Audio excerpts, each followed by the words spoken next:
like to introduce the next speaker, Dr. Maddox, who's going to report some work that was done at Cornell. Incidentally, Mike is a graduate of chemistry at Bath. Welcome back, Mike.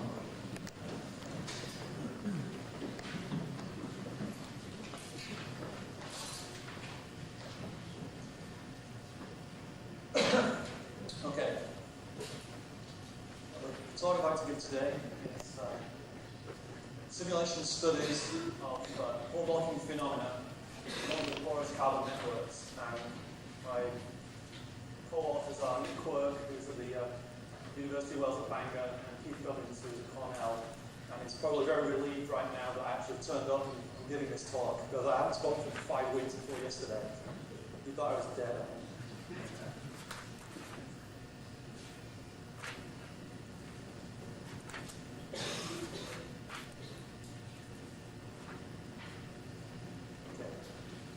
It's an incredibly brief introduction to the modeling of microporous graphite, where the simplest model you can have, and we've heard about already, is a slip pore model, where you assume that you can model the whole of the microporous graphite system just as a single width slip pore. You can then elaborate on this by realizing that in most cases there is actually a distribution of different size slits. And so you can have a pore size distribution of slip pores. And the work we've been doing is actually looking at a slip pore junction, where we're actually looking at the point where two different size slits join. And you actually can create a cavity of a wider dimension.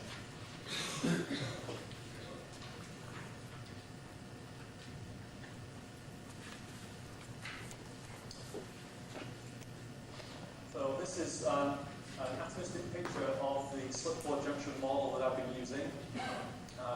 The green blobs are carbon atoms, and as you can see, we have a narrower region here, and a narrower region here, and in the middle we have a wider slip pore. And I'll try to be consistent and call this part the cavity, and this part the pore or the narrow pore. And I'll come back to these divisions when I talk about the methods.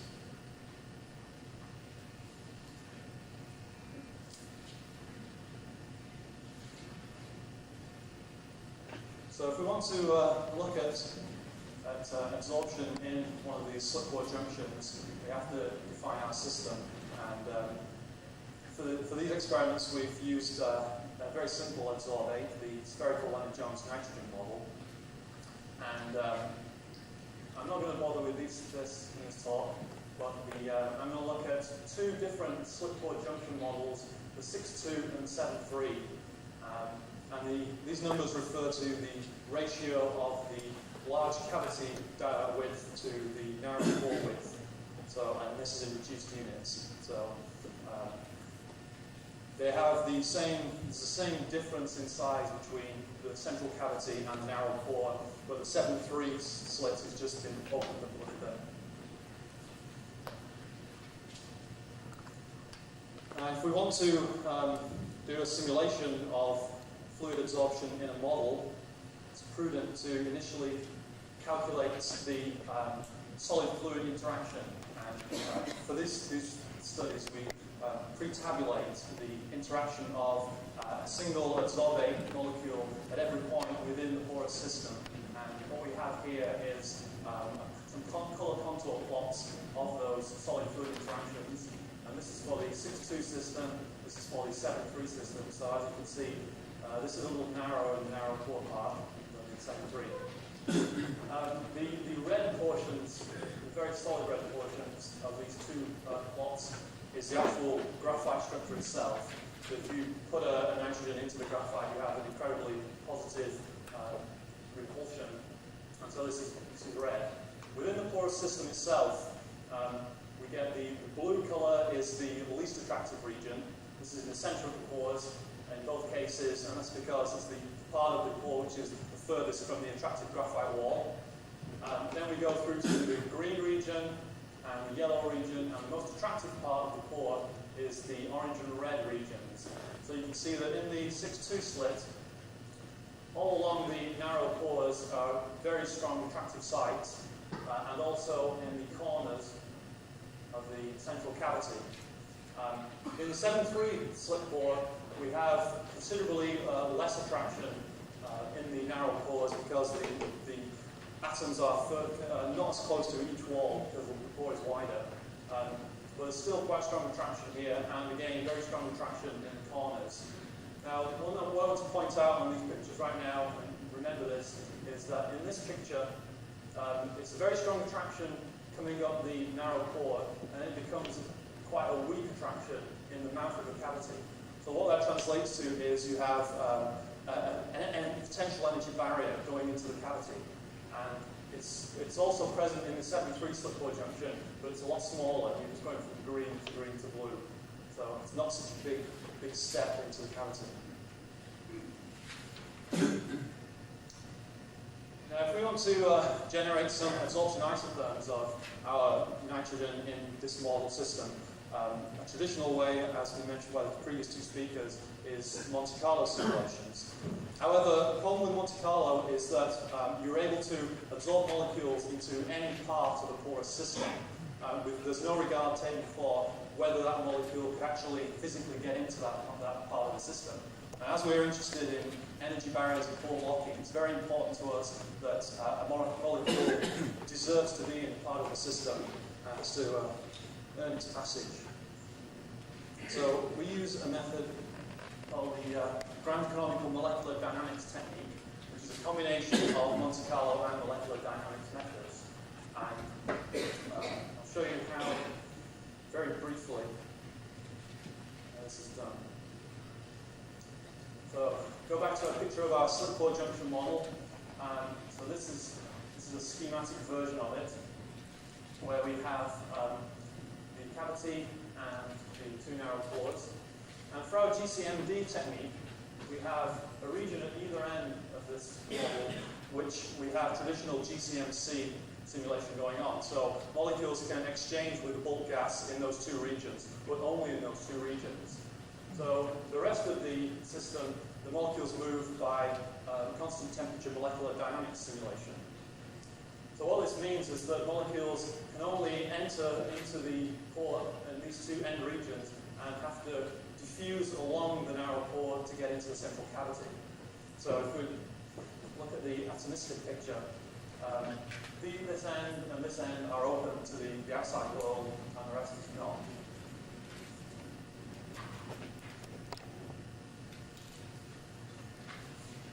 So we did this, we ran some simulations using this GCMD technique at 77 Kelvin for our Leonard-Jones nitrogen, and produced an isotherm for each of our systems, which I'm showing here. On this, the y-axis, we have the reduced density of the absorbed fluid in both cases, and along the x-axis, we have reduced pressure. We went all the way from 10 to the minus 7, 10 to the minus 6, up to reduced pressure of 1, saturated vapor pressure of the bulk fluid. So there are 3 or 4 points I'm going to go into on these isotherms, which are of interest, and that will conclude my talk. So the first thing to notice when we compare these two is that in the case of the 6-2 slip pore junction, we get some initial absorption, and then we reach a plateau region at a very low pressure. So from around about 10 to the minus 4 upwards, there's no more absorption. And this is quite a low reduced density of absorbed fluid, just 0.15. Whereas for the 7.3 case, we see that we go past the 10 to the minus 4 pressure, and you carry on getting absorption, and it goes all the way up to around about 0.55. So there's a lot more absorption going on in the 7.3 case. Why is this? Well, if we look at a snapshot of the system, this is done on my very own color printer at home. So this is the view we've seen from the picture I showed you earlier. This is the same system with the top removed, and it's just angled, which may give you a better picture, but probably not in this case. So what we see is that this is at a pressure just at the start of the plateau region. So this is quite a low pressure, but you get no further absorption beyond this pressure. And we see that the central cavity is basically empty.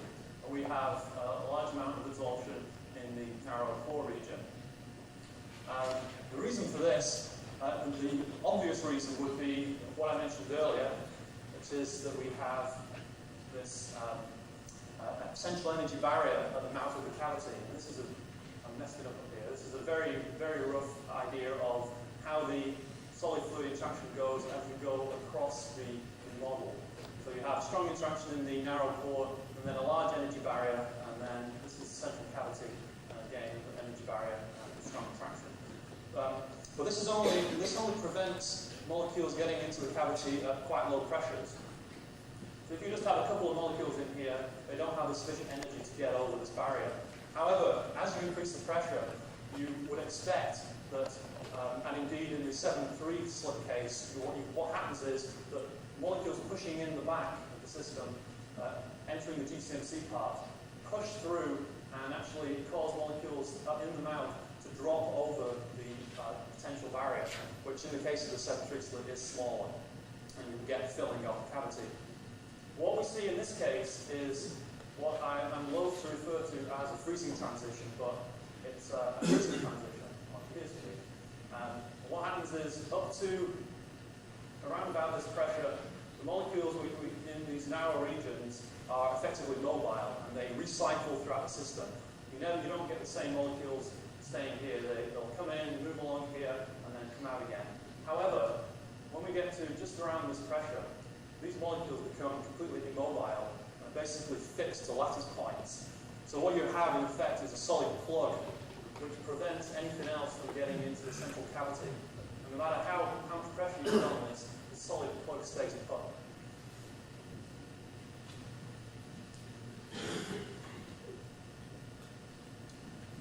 So the next point is, I mentioned that we don't see the same effect in the 7.3 system.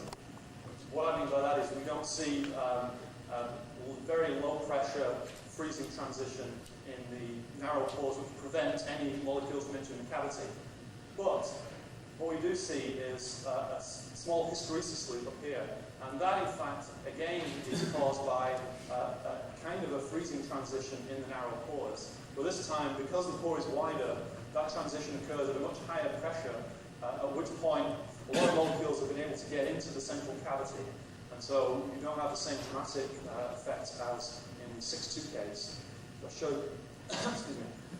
you a snapshot of this situation. Now this is pressure above the saturated vapor pressure in the bulk. And as you can see, in this case, we don't quite fill the cavity, but it's pretty close.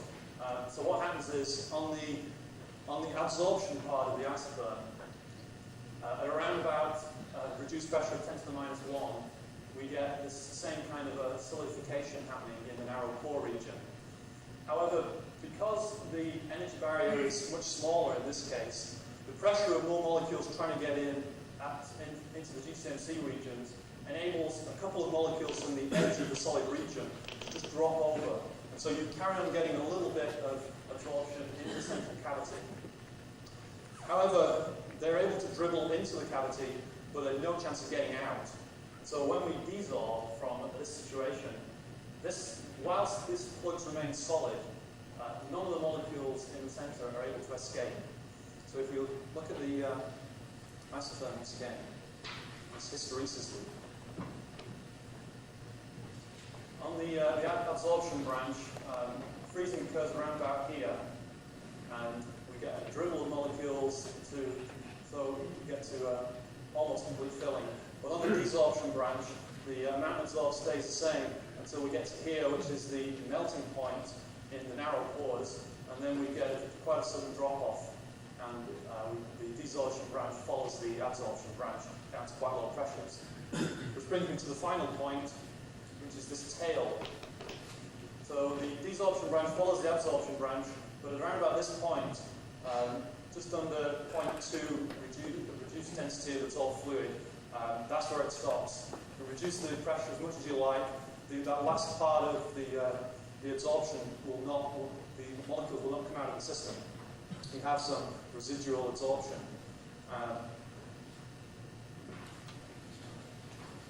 And I'll show you a snapshot of this point, very lowest pressure on the desorption branch. You can see, I'm sure you can guess where those molecules are. The molecules are stuck in the central cavity. As I said, the energy barrier in the 7-3 system to molecules going from the narrow pore into the central cavity is not so large, but the energy barrier to molecules coming down is much larger. So that once molecules get into the central cavity, we have basically a monolayer in here, and they are unable to have enough energy to get out. The only way you can remove those is to increase the temperature by a good deal. So you can see you have complete desorption basically from these other regions. This line going through the middle here is a glitch. It wasn't in the program. It's just a picture. So to summarize the results, again, all simulations performed at 77 Kelvin.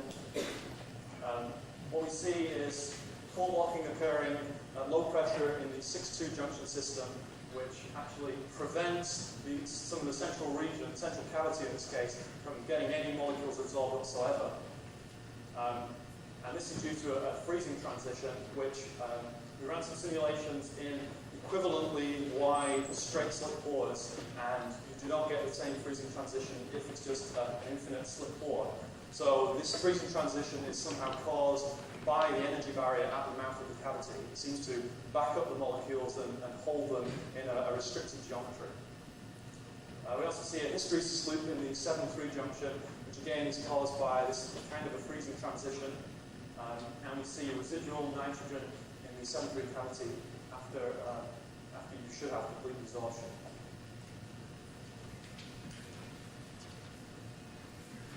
So in conclusion, there are really two effects. This is a very simple system. I mean, it's just two slit pores put together. And even this very simple system can produce some quite interesting effects. And those are the effects responsible for what we see is the energy barrier at the mouth of the cavity, which then seems to cause a solidification in the narrow pore region of the slit pore junction. So such slit pore blocking could have seriously affect any experimental estimate of volume and surface area. Any part of the porous network which is only connected to the outside world via a very narrow pore, if this happens in a real system and that pore becomes solid, then you have whole regions of the porous network which are not saturated when you make believe they are. So this will affect any of these kind of estimates. We've seen that this type of pore blocking caused a hysteresis loop in the 7-3 case. And we also saw that having the cavities and the energy barriers at the mouths of cavities can actually cause some residual absorption, even at very low pressures, which requires a very high temperature to remove. So finally, I'd like to acknowledge my co-workers and Keith, my boss as well. I used to be, not anymore. And Nick Quirk, Department of Energy, NSF Meta Center for grants supporting the work, and Pittsburgh's Supercomputer Center where C90 was the computer that most of these results have done. Thank you very much.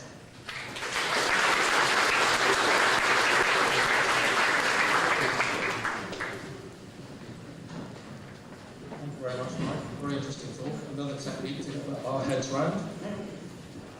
May I take Chairman's privilege and ask a question which probably shows my ignorance. You start the core of all simulations is the potential function that you choose between the gas atom and the solid. Yeah. You mentioned that you use the 10-4-3 potential, which is incidentally usually called steel potential. Yeah. Which is essentially a potential that depends simply on the distance between the atom and the surface of the wall. Right. What I don't understand is how that then translates to the little local high energy sites at the corner of your wider part of your pore model. If I had half an hour, you would have asked this question. This was one of the things that going through last night, I had to cut out the explanation of because of time. But it's you have a minute to explain. no, that is a very, very simple answer if I can find the right slide. And it's for this model, and I didn't mention this, I actually used a combination of 1043 and atomistic. So what I have, so this whole green part you can see here is an atomistic part, and you have a pre-tabulated grid calculated by just summing up all of these atom-atom interactions. But I use the 1043 for this above and below this, so just so that I can extend it to infinity. So that's as simple as it is, really. That answers the question, thank you. Do we have any other questions for this paper? Yes, Professor Khan.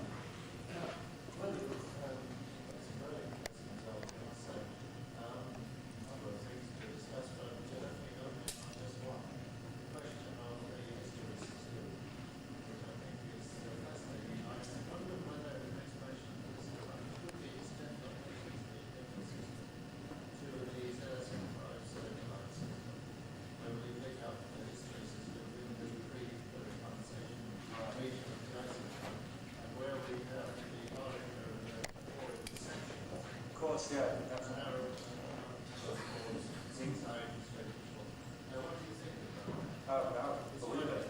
I would believe it. Yeah, in fact, I mean, the opening into the cavity is very similar to just the opening to the outside world. So you may get the same effect just at any opening in the system. I mean, in this model, because I used periodic boundary conditions, when you go out this end, you actually get back in this end, which means that you don't have the same kind of an energy barrier there. But if this truly was a real system isolated like this, then you would have an energy barrier here, and molecules, in fact, I think Eduardo Blanc has done a lot of work on this, actually getting molecules into this thing in the first place. So it's even, and this is even a sort of simplification. You know, I'm saying that they can get into these end regions quite easily, which is not necessarily the case. But yeah, any kind of junction or opening, I think potentially could happen. Professor Khan. Question of solidification to bring up here. The evidence is that even the liquid-solid transition is suppressed at smaller pores. You see the solidification occurs in smaller pores through your simulations. Yeah, I'm doing some other work at the moment, which is almost ready to be sent off to hopefully be published, which deals with melting and freezing in narrow pores. Minoru Miyahara is here also has looked at solidification in carbon slip pores. He finds that in some cases you can have the melting point go up, sometimes it can go down. It's quite dependent on the actual geometry and a lot of other conditions. So we should expect to see experimentally in some cases melting temperature rise. We believe so, yeah. If you have a good pure enough system which is close enough for our perfect simulation models. Thank you very much. We must end that paper now. Thank you very much, Mark.